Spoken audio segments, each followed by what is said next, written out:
Well, ang TB ay isang impeksyon dala ng bacteria, no?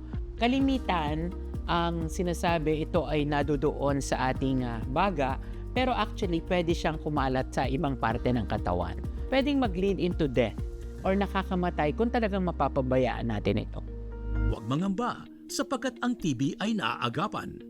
Para sa mabilis at epektibo na gamutan, handog ng PhilHealth sa lahat ng Pilipino ang Outpatient TB Dots Benefit Package.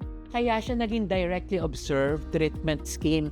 Ibig sabihin, yung gamot iinumin mo sa harap ng health worker mismo. Because normally, it would take up to 6 months na gamutan. Because we have increased our package right now, ito ay umaabot na sa pakete na 7,800 pesos. Nalaman ko po na mayroong TB Dots benefits sa PhilHealth mula po nung naggamutan ako. Dahil po sa PhilHealth, wala naman po akong ginastos. Libre po ako nakakakuha ng gamot na iniinom ko po sa araw-araw. Huwag po kayong matakot o mag-alinlangan na magpatingin po sa malalapit po na center or hospital. Wala naman po kayong gagastusin dahil libre naman po lahat ng serbisyo, pati po ang gamot.